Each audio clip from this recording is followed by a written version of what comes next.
IDW Sonic the Hedgehog #1 review. I'm not gonna lie, this is not gonna be much of like an actual review of the comic because there's not much material here to talk about. So I'm gonna talk about a problem I have with it first. And it's not just this one issue, it's currently the whole series. And it's not the comic's fault necessarily, or at least I don't think it is.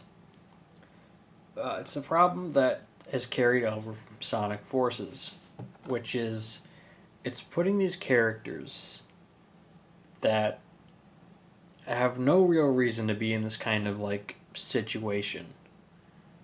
This situation being part of like a full scale planet wide war thing.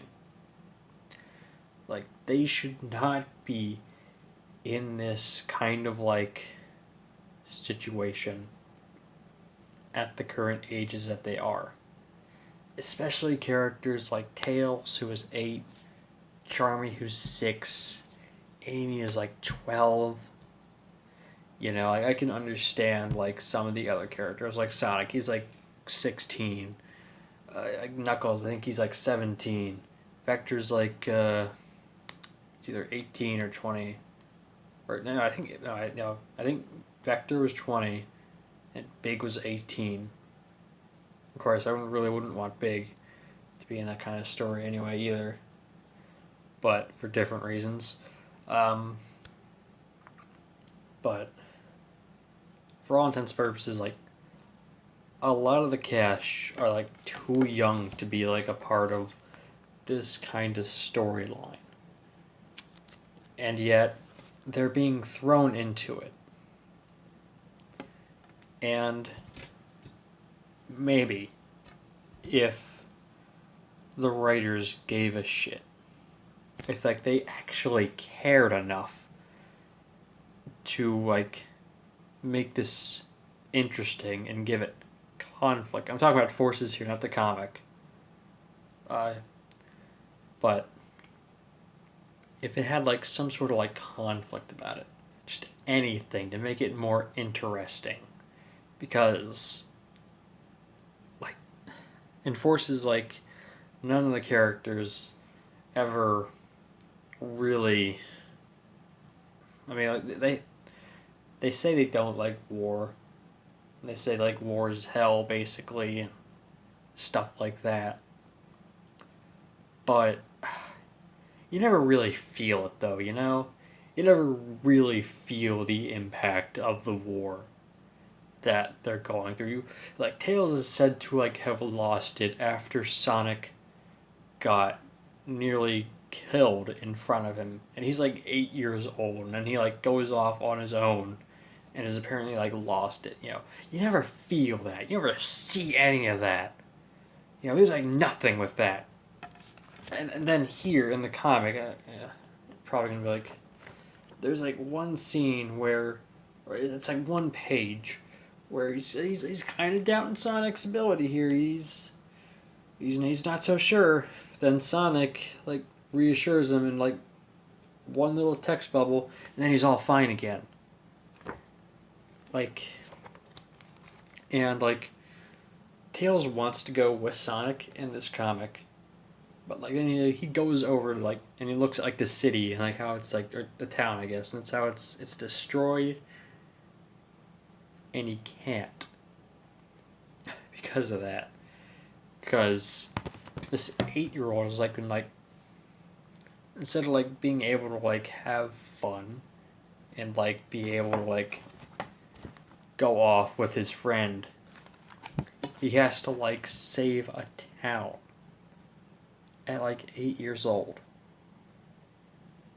Like, I know, like, he's some kind of super genius and whatnot, but still, like,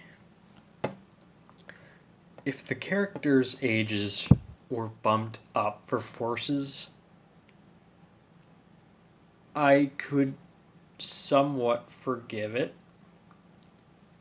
Maybe a little bit. Or maybe that would even make it worse. Possibly. I'd have to think more about it. But really, just.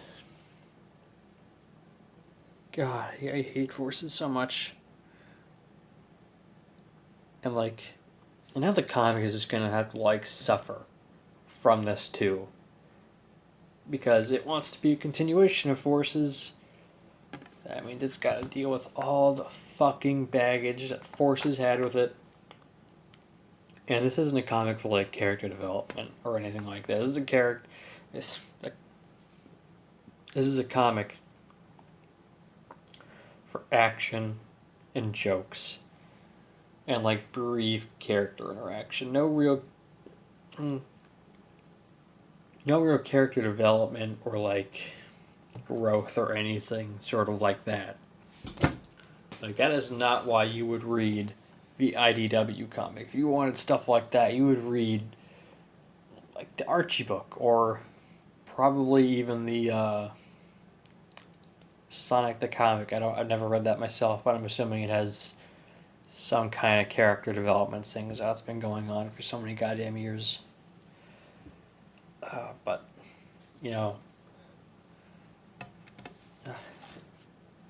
maybe things will change with the IDW Sonic later on, and we'll actually get character growth or development. Currently, with these 6 issues that are out, you're not getting any of that. You're just not. And if that's what you're coming into this kind of comic for, you're gonna be so disappointed. I was, because I'm very disappointed with these comics, just overall, from a story and character point of view. I mean, the action is fine, and the jokes are sometimes fine, but the comic just throws you into this world like Forces did. It doesn't really explain anything to you. It doesn't really make you want to fucking care. Just like Forces. And I don't care because of that. I hated Forces, so why should I be invested in these characters now after Forces? And the comic, it doesn't care about that. It just wants to have cool action scenes and make jokes and pretend it's being serious. When currently it's just really not.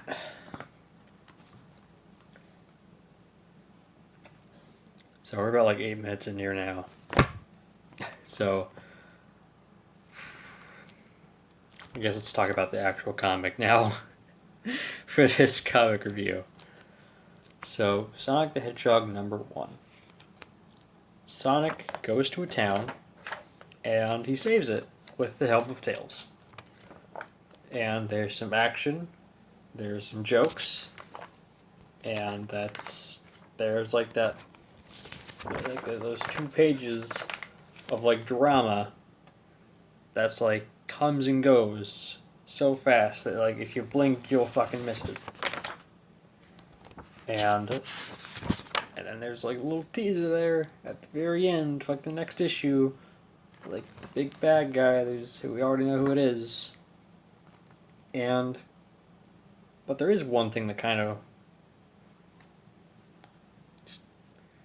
confuses me about the last page here, about why this mystery character, I won't spoil it in case you haven't read the comic for whatever reason, but this mysterious character here in the Eggman chair wants both Amy, but no, hold on, wants Sonic and Amy gone, both hedgehogs specifically. Why Amy though? Is she really that much of a threat? Especially compared to some of the other hedgehogs, like Silver or Shadow You know, like, yeah, she has her hammer, but she's still just a regular hedgehog at the end of the day. And maybe it's because she was like the coordinator in forces and like basically did all the work there, while Knuckles just sort of like sent everyone to their death. I mean, maybe that's why, but I guess we can like get into that with the Sonic the Hedgehog #2 review, and as you'll like see why, like we're like 2 minutes past like the 8 minute mark when I started this review, and like, wow, we're like already done with like the actual comic, like everything that I could have talked about with it, I've talked about. There's nothing else more to say here. So, I think I'll actually talk more about the comic next time, if there is more to talk about. But this first issue, it doesn't do much of anything. It has action, it has jokes, it tries to be dramatic, and it's just not. Yeah, I mean, I cannot say that enough.